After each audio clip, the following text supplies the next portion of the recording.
Here's what I keep circling back to. Say you're building with agents right now, and I mean an actual thing that runs on a schedule and touches a real database. How much of what you've written is the interesting work? My guess is the ratio is bad.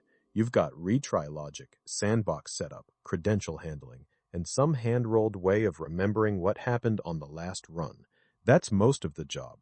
And yesterday, on a Saturday, two of the biggest names in agent tooling both shipped a product whose pitch is, stop writing that, rent it from us. Two of them on a Saturday, which already tells you something about who was watching whom. Anthropic published an engineering post on managed agents. The line people keep pulling out is separate the brain from the hands.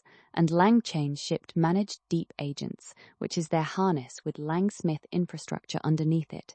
Harrison Chase spent most of yesterday posting about the same idea from 3 different angles. Give me his version of the stack, because the convergence shows up there. He draws 3 layers. The model sits at the bottom, the harness sits in the middle, and that's the loop, the tools, and the planning. Then a runtime wraps around the whole thing, holding durable execution, sandboxes, authentication, and memory. He argues that a roughly standard version of that stack has emerged, and a managed platform is just someone packaging the layers you'd rather not own. And the pushback underneath his post amounts to, you've drawn the hard part as one box. Caspar Broekhuizen said it plainly. Productionization is where the difficulty lives and where the cost decisions get made. He means auth, sandboxes, and durable execution. Those aren't components you drop in. Each one encodes a set of defaults about what your agent may touch and how long it's permitted to keep trying. That second half is the money question. How long it keeps trying is a billing decision, dressed as an engineering decision. If I rent the runtime, I've handed the vendor the dial that controls my invoice. Right, and you've handed them the dial that decides when your agent gives up, which is also a correctness decision. There's a reply from Raja Mirbaz making a sharper version of that. His read is that the contested territory sits between the bottom layer and the top one. Whoever owns the seam in the middle sets the terms for everybody standing on either side. Does that hold up, though? It sounds like a nice abstraction, and I'd like to know whether it survives contact with anything. Partly. It holds for auth and sandboxing, where there really is a boundary someone has to define and enforce. I'm less convinced about memory. Sina raised that in a reply, whether memory is a standard component of the stack at all, or whether it's application-specific enough that packaging it is a category error. Chase posted separately about memory in managed deep agents, so they're betting it generalizes. My instinct is it doesn't generalize, and the reason is that memory is where your product's opinions live. What an agent chooses to remember about a user is the difference between 2 products built on identical models. Handing that to a platform means handing over what made you distinct. Unless you're a team of 4 and you were never going to build a good memory layer anyway, in which case a mediocre managed one beats nothing. That's the split, though. The people for whom this is a bad trade are the people who could afford not to take it. Let me name the caution before we move on, because this is easy to overread. 2 vendors shipping similar products within a day of each other is convergence, not a standard. Nobody has agreed on anything. There's no spec and no interop story. And if you build on LangChain's managed runtime, you aren't one config change away from Anthropic's. And there's a much older pattern underneath it. This is the same arc as hosted databases and hosted queues.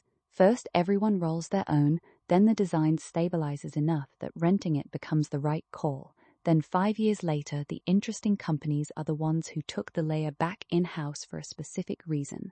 We're at step 2, and step 2 is usually right. Okay, here's where we're going today. That's the commercial story about agent infrastructure. There's a separate capability story. Claude Code sessions can now message each other, and I read the documentation this morning and found something that complicates the version circulating online. Then there's an operations story, which is Codex burning 6,000 turns in a day, reviewing its own work. After that, we've got the reported reason Demis Hassabis stayed at Google, SAP freezing hiring over its AI bill, and Miles Brundage on what the law fails to do. Then a few smaller measurements that are better than they sound. 3 agent stories that aren't the same story, and I'll flag that now, because they happened the same weekend, and it'll be tempting to weld them together. So Anthropic documented cross-session messaging for Claude Code. The premise is simple. One session on your machine can send a piece of text to another session on your machine. You run a / command, list agents, to see who's reachable, and under the hood, Claude has one tool for listing the sessions it can see, and another for delivering the message. It requires version 2.1.224 or later, and it runs on Mac OS and Linux, but not on native Windows. And the delivery mechanism is lovely. Each session binds a Unix domain socket on disk, restricted to your operating system user. Same machine messages never touch Anthropic's servers. They go over that socket. You can see the address yourself. It shows up in the status output as a peer address row. Which means the whole thing is file system-scoped. Two sessions can only find each other if they can see the same files. Exactly, and the docs spell out the consequence. A session inside a container and a session on the host can't reach each other because the container has its own file system. Two sessions inside the same container can.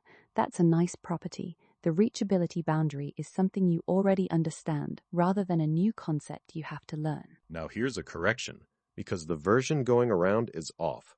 Simon Willison flagged the strange detail that some of these agents coordinate through file names alone, base 64 encoding attachments into the name and prefixing it with ZZ so the message sorts to the bottom of a directory listing. That got read as, "Look at the weird improvised protocol the agents invented." And when you read the actual documentation, the improviser can make complete sense. Under limitations, it says plain text only. Claude sends only plain text across sessions. Structured protocol messages stay inside an agent team, so there's no attachment channel because Anthropic deliberately didn't build one. So the agents aren't inventing a protocol out of nowhere. They're routing around a constraint the product imposed on purpose, using the one shared surface that's left. Which is the oldest move in computing. You cap a channel and traffic finds the uncapped one next to it. The file name is the uncapped one. Nobody put a size limit on file names. Nobody ever does. And I'd say the permission design here is more thought through than the reaction suggests. A message from another session cannot approve anything. It never counts as your consent, so it can't answer a pending permission prompt. It can't change permission settings or your project instructions file. And a / command inside the message text arrives as plain text. It never executes. What decides whether a message gets through at all? There's an inbound -message setting with 3 positions: accept, hold, or refuse. When nothing's configured, the default sorts sessions into 2 classes, the ones that prompt for permissions and the ones that bypass prompts. If your receiving session bypasses prompts, every incoming message gets held for your approval, unless the sender also bypasses, and a held message expires after 5 minutes by default and gets dropped. So the strictest configuration is the one that asks you the most, which is backwards from how people will expect it to feel. It's backwards from how it feels and correct in how it behaves. A session with no prompts is the one you least want accepting instructions from elsewhere. There's also loop throttling written in. Identical repeats inside a short window get dropped, and there's a cap of 50 accepted messages waiting to be read. The docs say a message loop between 2 sessions stops on its own. Someone thought about the runaway case before shipping, which, given the next segment, is going to look almost pointed. Meanwhile, Alon Wolonitz shipped Pi-Claude-Link, an open-source extension that puts Pi sessions onto the same mesh, which is the predictable next step. The moment there's a socket and a naming convention, somebody bridges another agent onto it. The top comment on the Hacker News thread makes the uncomfortable comparison directly, and I'll attribute it carefully because it's a commenter's connection rather than a documented one. They point at the Hugging Face incident and note that the first thing that Swarm did was build itself a messaging system. We spent a lot of time on that incident yesterday, so I won't relitigate it. But the observation stands on its own. Agents keep reaching for coordination, and now there's a supported way to do it. With rate limits, a consent model, and a socket you can point at. I'd rather have the version with the approval dialog than the version they improvise at 3 in the morning, and there's a strand of the reaction that seems to want neither.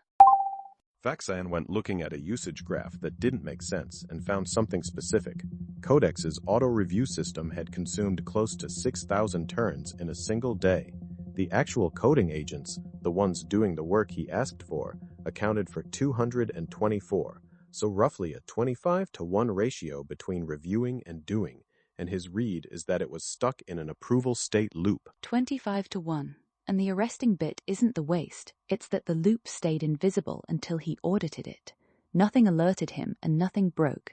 The system sat in a state where it kept deciding the work needed one more look, and the only symptom was a graph that looked wrong. I'd be careful not to inflate one person's audit into a claim about how OpenAI bills people.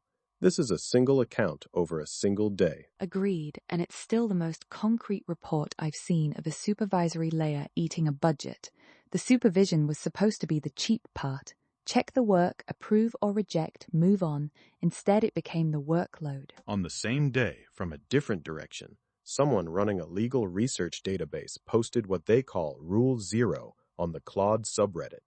The rule is, before an agent is allowed to declare success, it must compare its result against an external check, not its own assessment of whether it did the job, something outside itself. Which reads as obvious for about 4 seconds and then stops being obvious, because the expensive question is what counts as external.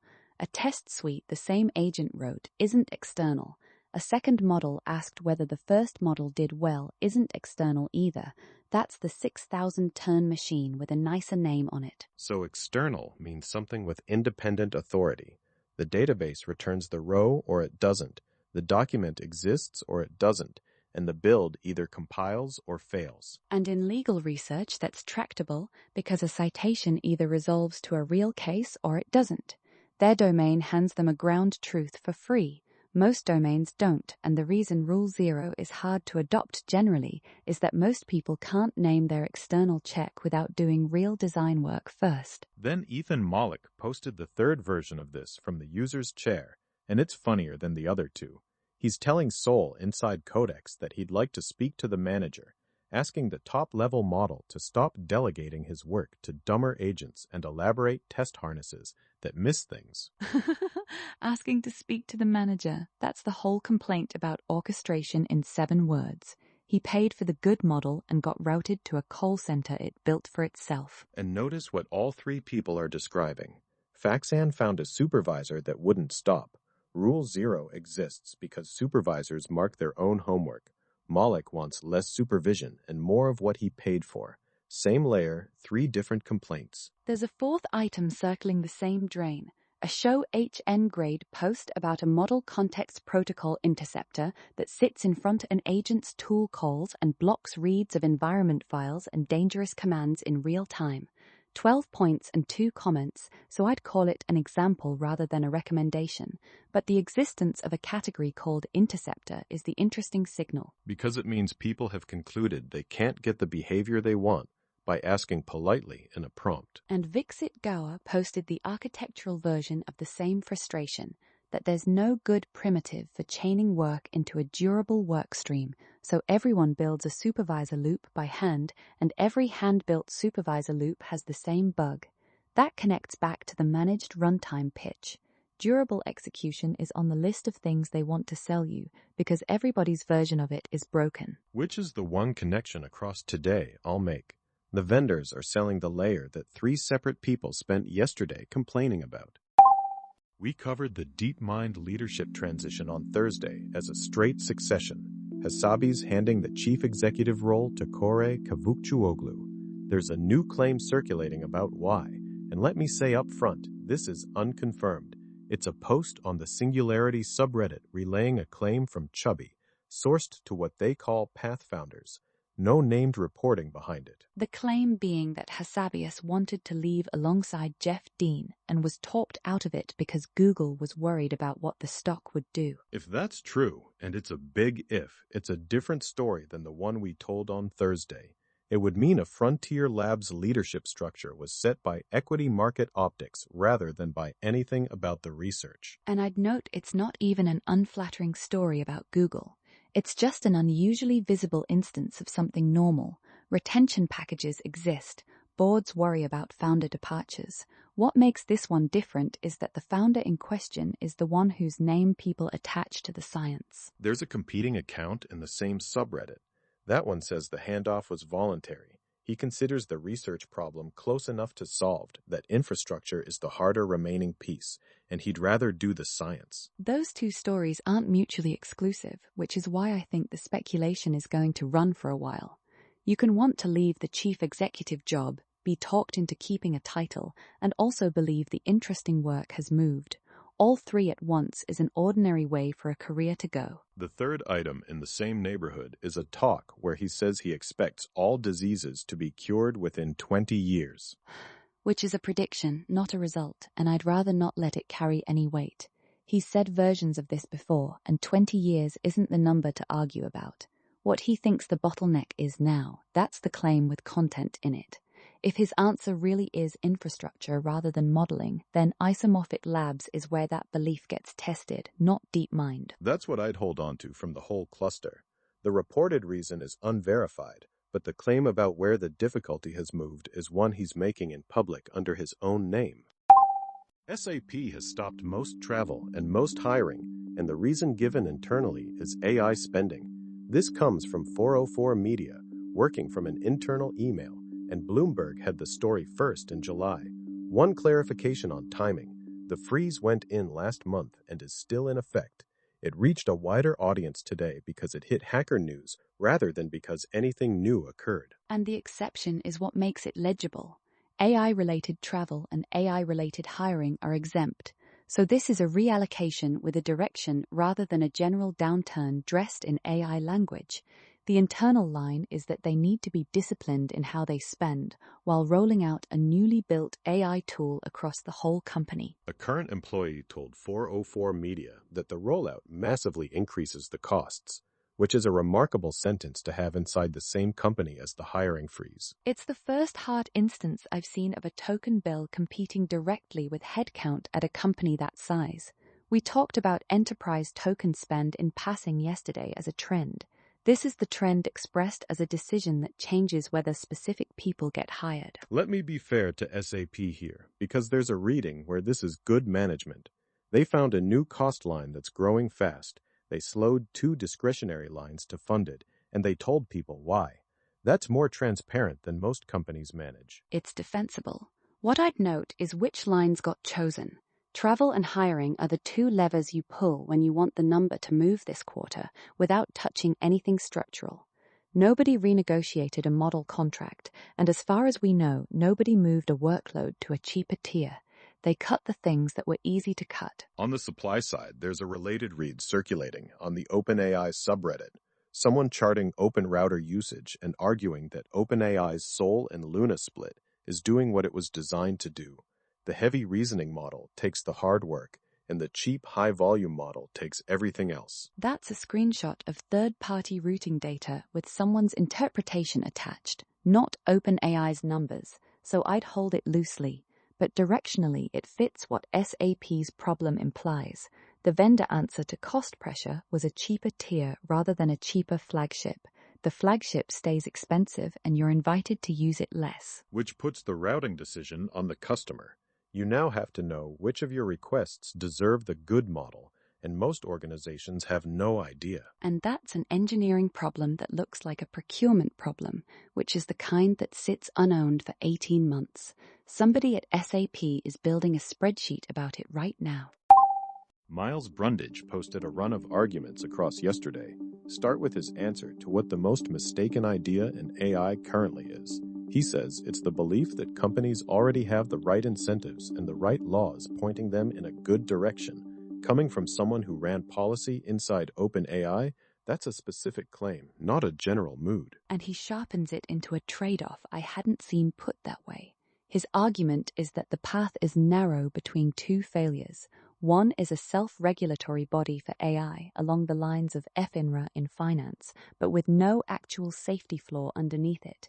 The other is rules that exist on paper and get applied selectively by whoever currently has access. So the 2 ways to fail are a body with no teeth and teeth that only bite the people out of favor. And they fail in opposite directions, which is why the path between them is narrow.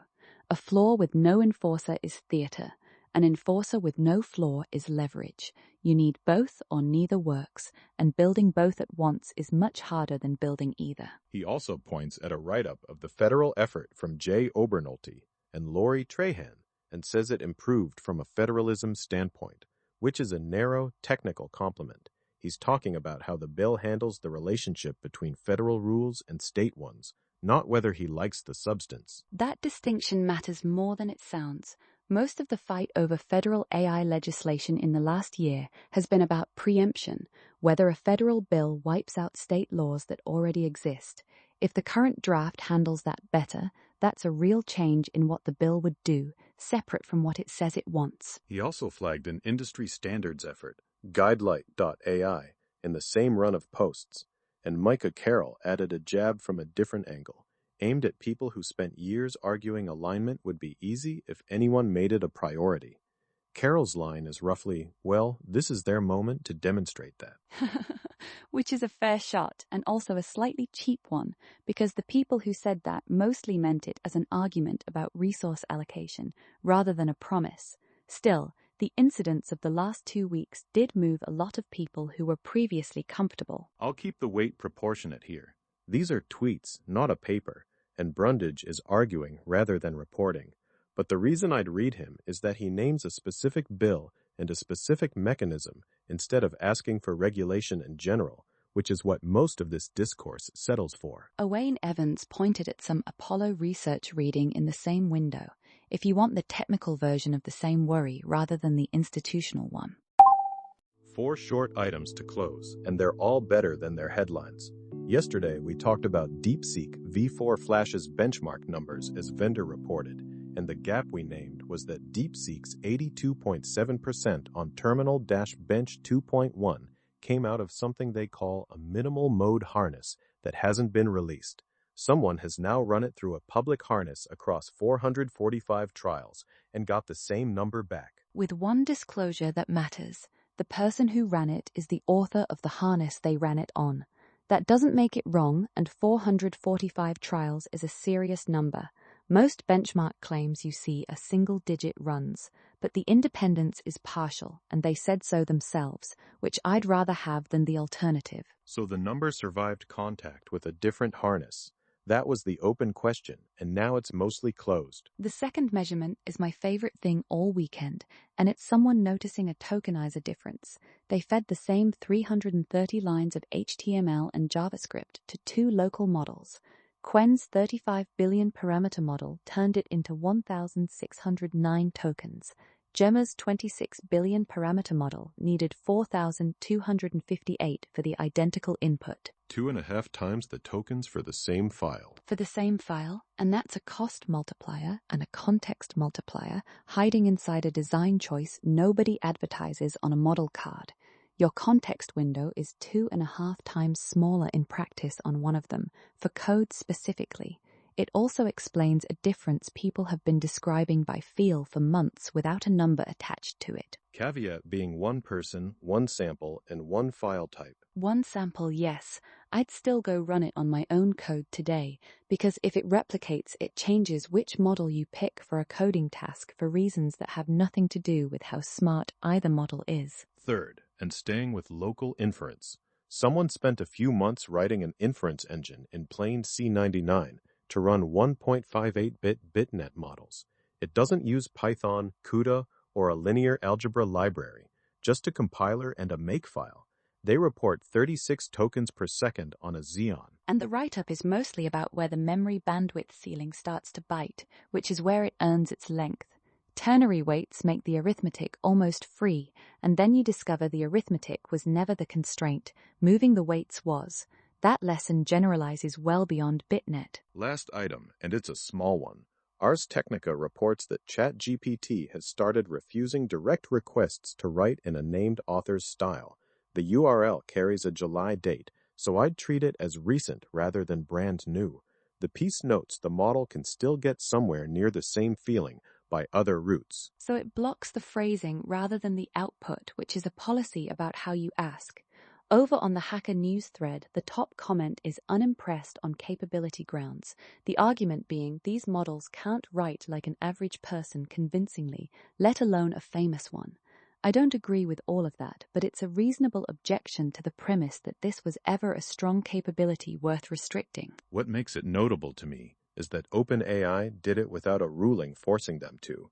No court, no settlement, just a product decision on a surface that hundreds of millions of people touch. Which puts them in the position of deciding what a style is. That's a question that has occupied copyright law for about a century without resolution, now being answered by a refusal classifier. One gap stays open from the first segment. Nobody outside Anthropic and LangChain has published real numbers on what the managed runtimes cost under load, and every argument about renting the layer turns on that price. Faxan's 25-to-1 ratio is what happens when you can't see it, and renting doesn't make it visible. It just moves whose graph it shows up on. Lenar Kess.